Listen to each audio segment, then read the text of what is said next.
Well, SOUNDSTAGE, the thing that I've been rambling about for, I don't know, almost a decade. I mean, heck, every single review, and even Lots, our speaker placement guide, is all based on SOUNDSTAGE. It's that amazing and magical thing that happens when you just close your eyes and presto, you have a band right in front of you. Well, here's the thing I've been meaning to tell you. It's really kind of sort of, it's a lie. It's a lie.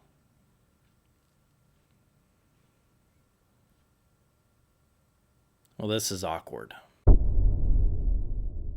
Today's video, folks, is gonna be a little different and maybe something that I should have taken the time to unpack many years ago.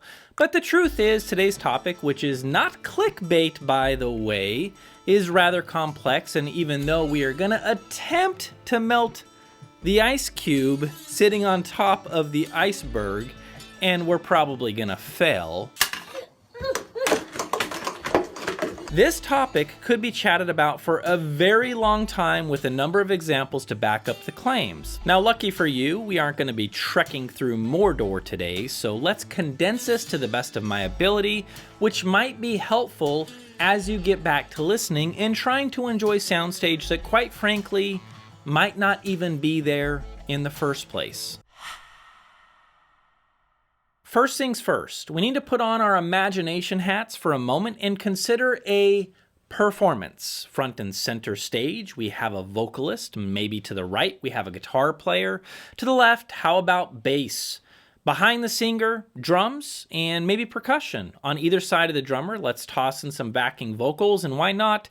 This band happens to have keys. Now, with your imagination hat on, imagine standing in front of this band as they play, and in this particular example, as long as the source of their individual instruments or vocals are all being originated from their location, that part is really important to wrap your noggin around, we will surely have what is known as SOUNDSTAGE. Whether it's the vocals or the bass or the drums, everything we are hearing has a specific location in space, and you are hearing everything in a natural space with precise timing, and it would be, I would imagine, quite easy to close your eyes, point at any of the musicians, and 100% of the time, I would guess that you, my friend, would be spot on. So I know what you're thinking. Well, what's the problem here, Ron? I mean, when we sit back and we listen to insert any band that we can think of, this is pretty much what we are hearing, right? Well, that's the thing. It's complicated. So look, we could get into the weeds really quick by even chatting about the invention of multi-track recording, which dates back all the way to the 40s, but let's not. Instead, let's just try to wrap our heads around common practices of modern day multi-track recording and how in the end, when mixed down and mastered, is nothing, and I mean nothing, like our example of standing in front of a bunch of performers and listening to a song being played in real time. To simplify, let's use the electric guitar as a perfect example. Folks, there are way too many records to even count that where some of the best sounding guitars ever recorded were captured using a microphone just a few inches away from a guitar cabinet. In this example, the guitarist plays their part. The part is then recorded using something like a Shure SM57, and presto! After post-editing, applying effects, carving out the EQ, and so on, we now have a recorded guitar part that was taken from a mic that was just a couple of inches away from the cabinet. And yet, this guitarist who played and recorded this track, when heard back on your system or my system, is somehow magically standing in the room just to the right of the singer. Folks, 90% of the material that we are listening to right now, sitting on your shelves waiting for you, that we are rambling about SOUNDSTAGE and how vivid and just how three-dimensional that guitar player sounds, actually falls into this example. And when we hear that guitar player just off to the right or just off to the left, it's not a mystery at all as to how the heck he or she got there. It's called panning. So yeah, at no point in any example of multi-track recording, unless it's an outlier situation, was there some kind of a stereo microphone capturing what you would be hearing as if you were standing in front of the room where there was an electric guitar player playing, especially while the other musicians were playing at the exact same time in that same room. That's not the way it works. Every single studio engineer wishes that microphones worked like that, but they don't. That's right. Just like the balance knob on your stereo that allows you to shift the stereo image either to the left or to the right, music producers and engineers have panning options for literally everything, down to the micro adjustments of the track itself.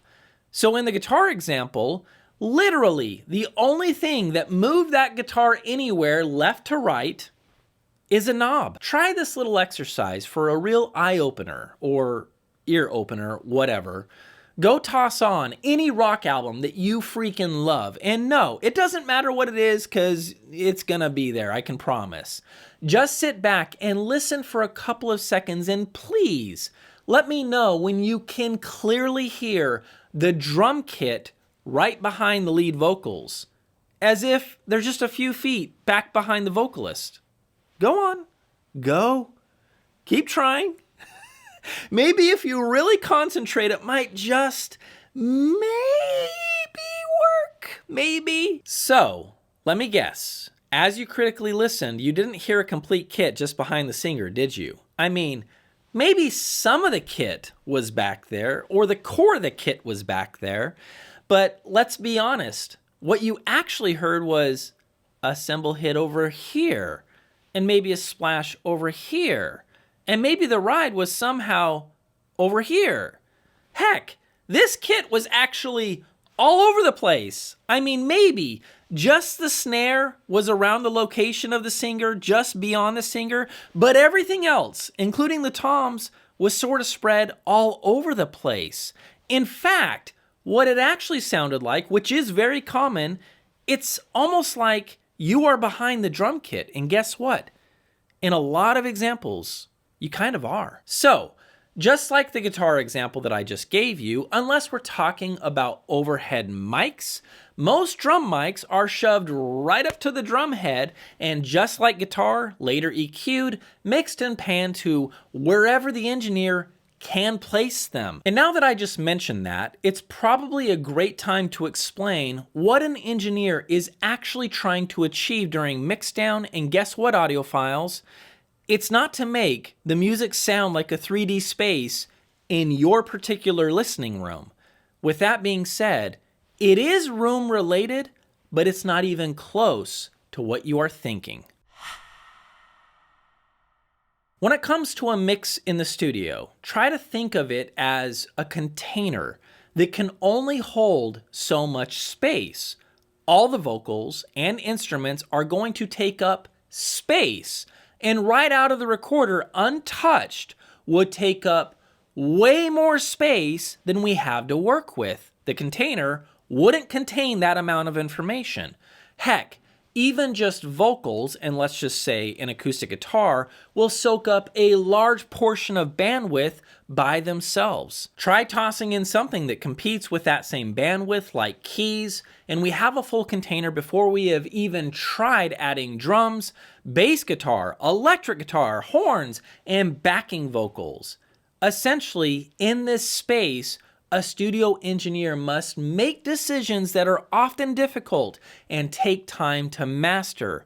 And as you might have guessed, it's all about making room. Using EQ for each and every single instrument and vocal, often the engineer will start by dumping the low end. cutting every single thing in the mix at different frequencies to help shave off some excess mud and allow that particular voice or instrument to pop out with more authority and, more important, make room for something else that needs that space. Even more, depending on the song and what's going on during the different passages, the engineer might need to cut or boost different frequencies to help separate and pull apart different instruments and vocals that are, again, competing for the same bandwidth or frequencies. Long before an engineer is sitting there obsessing about where David Gilmour is going to stand in your listening room, he's sweating it out for 3 days working on the EQ just to make sure that he can fit him through the front door. Oh, and let's be clear about this fact. When that engineer is done with the mix, he's not firing up a stack of Hegel gear or some Perlison S7Ts in his listening room to finalize the mix. I'm sorry, he's not. No, instead, he's reaching for what you and I have right now sitting in our pockets. I know. As if bad news couldn't get any worse, we might as well light this dumpster fire and send it straight to hell. Yes, the iPhone or the Android.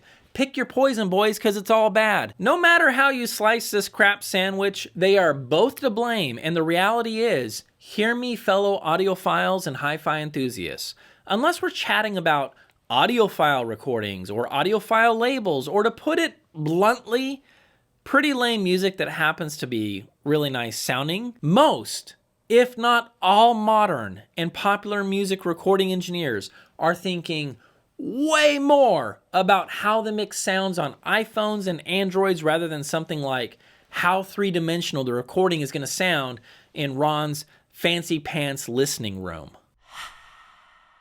So, where do we go from here? If SOUNDSTAGE is indeed a lie, and the truth is, in most examples, it is there any hope out there for anyone who wants to know or hear what a great sounding recording can sound like that is indeed like the one that we talked about at the beginning of this ridiculous rant?